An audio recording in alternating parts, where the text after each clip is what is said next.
Greetings, everyone. Well, it's time for another Halloween horror review. Yes, Halloween continues. It shows no sign of slowing down or stopping. Ever! Well, it'll probably slow down at some point, but not for the foreseeable future. So today we're heading into remake territory, an area that I'm always cautious to tread in because horror movie remakes, while they are plentiful, tend to be very hit and miss, I find. So I had heard good things about these ones, so I'd been curious to check them out. I really enjoyed the original. I did a review of it a while back. I'll include a link to that in the description. So let's take a look here as we venture into the where the hell is it? The deserts of New Mexico, former nuclear testing site, and encounter evil mutant hillbillies who want to eat our faces off. With The Hills Have Eyes, and The Hills Have Eyes 2, unrated editions, of course. Today on the Multimedia Chronicles.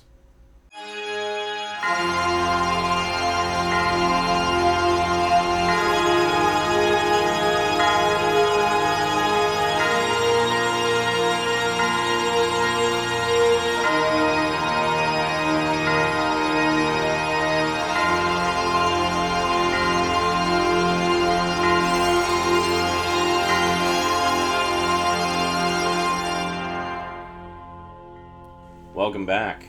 Alrighty, so these ones in particular I was curious about, simply for the fact that, that worked well. Simply for the fact that Wes Craven, the creator of the originals, was actually pretty heavily involved with both of them. He's actually executive producer on both of them. Is it executive producer or producer? It is...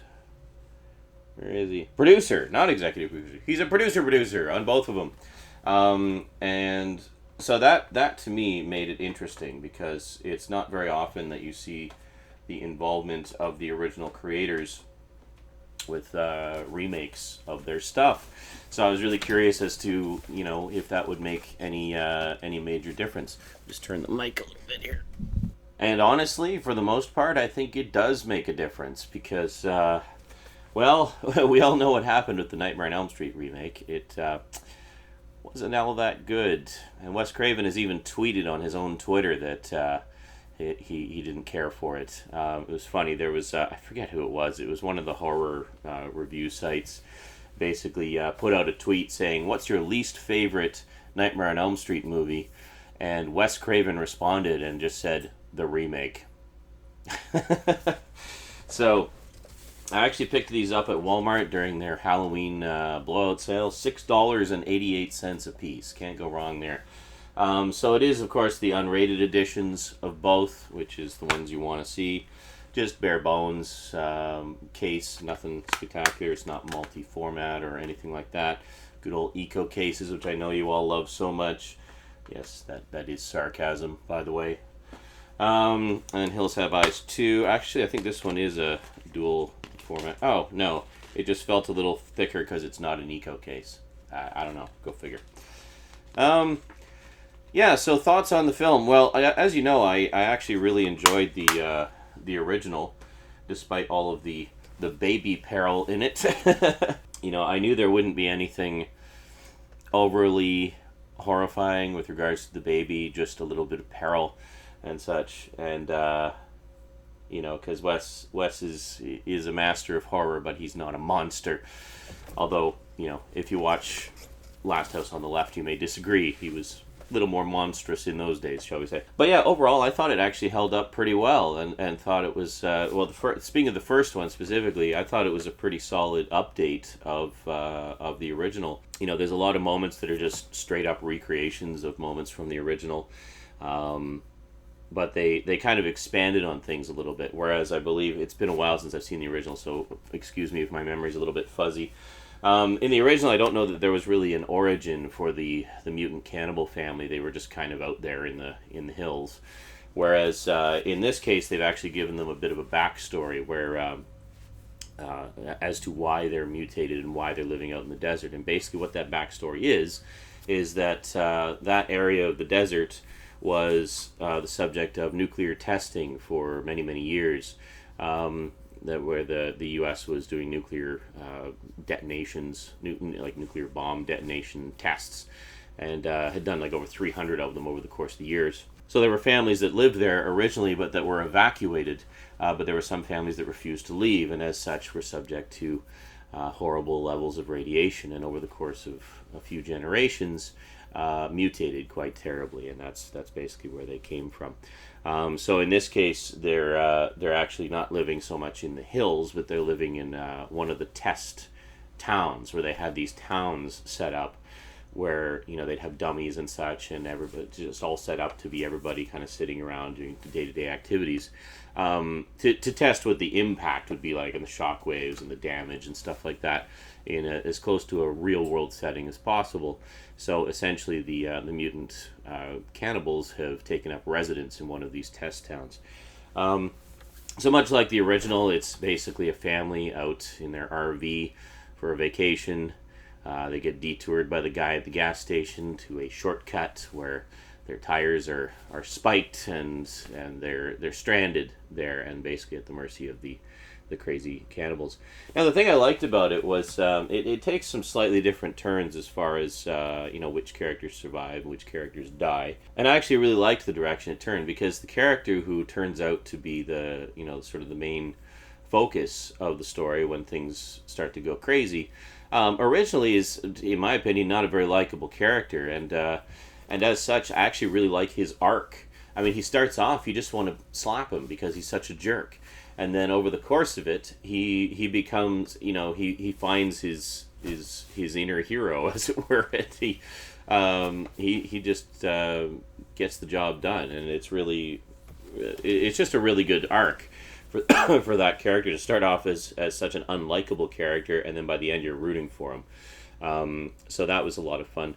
So honestly, overall, I mean, as someone who really enjoyed the original, I have to say the first one is a pretty rock solid remake, and definitely one of the better ones. And honestly, I think that's because of the heavy involvement of Wes Craven, who was the original creator of the original, creator of the original. And I think that makes a huge difference. So, I mean, if you're going to do a horror movie remake, involve the original creators, for Pete's sake, please. Just it doesn't take much. Most of them are still around, and will probably be more than happy to help. So just to make sure you don't, if only to make sure you don't screw it up. Then we move on to the second one. The second one is basically a direct sequel. It's no relation to the original sequel. In this case, they go off in a completely different direction. So in this case, in the second one, they're basically trying to set up surveillance equipment. The army is setting up surveillance equipment around the test town and the hills and such to see what's going on there, because they've heard that there's mutant cannibal family there, and they want to see what's going on. So they're setting up their test equipment, or their like monitoring equipment, and things very quickly start to go wrong. There's a team of new recruits who are sent in to investigate, and once again things start to go horribly wrong. So essentially, it's funny because in the extras they talk about not wanting it to be like Aliens, where it's a group of Marines going in to fight the aliens, but in this case they're going in to fight the mutant cannibals. But honestly, that's really what it feels like. It's like the Aliens version of The Hills Have Eyes. On the plus side, on the flip side though, in Aliens they were all very seasoned Marines. They'd been around the block a few times. In this one, they're all pretty much wet behind the ears, and aren't particularly skilled. So they have some skills, but not a lot. It's got its moments. But honestly, I felt the tone of it was all wrong. I mean, there are some good moments of tension and such, and definitely some good, some good kill scenes and whatnot that you look for in movies like this. But overall, I didn't think it was as good as the original. I mean, it's fun, don't get me wrong. I had a good time watching it. The problem I had with it was, whereas in the first one, you really feel like you get to know the characters, and that you can relate to them and stuff like that. and you get to you come to know their names over the course of it, and you care about what happens to them. And this one, in the second one, I found that I didn't know what any of the characters' names were by the end of the movie, and I didn't feel invested in these characters at all. There was just something missing. Like, I just didn't. Maybe because they were Marines and I'm not a Marine, so I couldn't relate to them. Maybe that's why the first one is more accessible, because it's just a regular family, regular folks. But I don't know. There was just something about the second one that didn't quite sit right with me. Another aspect of it, which that there seems to be a lot of rapey aspects to the Hills Have Eyes movies. The second one actually way more than the first one. The first one there's essentially an attempted rape scene, and then the second one there's a full-on rape scene, and it's quite disturbing. Well, as it should be. I mean, it's a disturbing subject, and made no less so even knowing that it's fake in a movie. Just the the aggression and violation of it is very, very unsettling. I don't like those types of scenes personally, and I know a lot of other people who don't as well. I kind of tolerate them when they show up in horror movies, provided that, much like child deaths, provided that there is context to them. For example, in Last House on the Left, there's quite a brutal rape scene, which in that case is in context, and it makes perfect sense, just given the nature of the characters and the nature of the situation. In this case, again, I mean, it still makes perfect sense, but it doesn't make it any less disturbing. Maybe, it's a little bit of shock value there because it's the mutants raping normal people. I don't know, but whatever. I mean, rape is rape. Yeah, so overall, I mean, I definitely, I would probably watch the first one again before I'd watch the second one again. The interesting thing is, talking about Wes Craven's involvement, the second one, he was actually even more heavily involved. So maybe that goes against the theory that always involving the original creators always makes it better, because, well, it doesn't. I mean, everybody has their off days, right? But in this case, he actually not only produced it, the second one, but he also wrote it, and he co-wrote it with his son. So the two of them actually collaborated on that and put it all together. So, overall, not too bad. Good little time waster. But I would definitely recommend the first one over the second one. I don't think the second one is all bad. As I say, it does have some good moments. Just put it on in the background while you're doing laundry or something. But this one, pay rapt attention and just immerse yourself in this world, because it's really, really well done. Now, in terms of extras, we've got commentary by screenplay writer and director Alexander Aya, screenplay writer, art director Greg Levasseur, and producer Marianne Maddalena. And a second commentary by producers Wes Craven and Peter Locke. A documentary, Surviving the Hills, Making of the Hills Have Eyes. Production diaries, a music video of Leave the Broken Hearts by The Finalists, don't know them. And finally, the theatrical trailer. And this is only the unrated version, it does not have the theatrical version as well. And then here we have deleted scenes, alternate ending, gag reel. The gag reel is actually pretty funny on this. Mutant Attacks featurette. Birth of a graphic novel featurette. That's right, I forgot about that. They actually did do a graphic novel based on The Hills Have Eyes, specifically the remake version. I don't know if they just did it as a one-off or what. Exploring the Hills, The Making of the Hills Have Eyes 2 featurette, which is actually a pretty good, meaty documentary about the making of it. Very cool. And then Fox Movie Channel presents Life After Film School with Wes Craven, which I can't remember if I've actually watched that. I think I went to put it on, but I was really tired because I basically double billed both of them in one night. Anyway, yeah, I mean, if you can find them on the cheap, pick them up. They're good, entertaining horror flicks, especially the first one.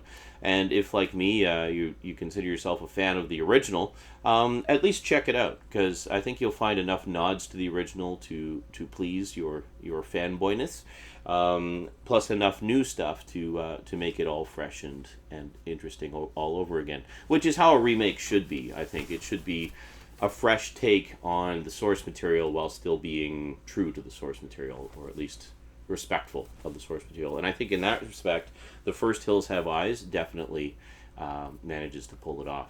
The second one, not so much. I mean, I appreciate that they went in a different direction, and I can kind of see why they were trying to do that, sort of take things in a different, direction, for lack of another word. In Earthosaurus failing, but the first one definitely check out. It's a good, horrifying time. So just before we go, I'd like to take a moment to thank Kyle Pellegrini for being the highest level sponsor of my content on Patreon so far. Thank you very, very much, Kyle. Definitely appreciate the support. Every little bit helps, and fantastic. Awesome. And you'll see thanks to everyone else who's supported so far in just a few seconds. Alrighty, that is it from me to you for now. So until next time, thanks for watching. Be sure to check out my Patreon page because, as I say, every little bit helps, and it's most appreciated, and it just lets me do more stuff for you.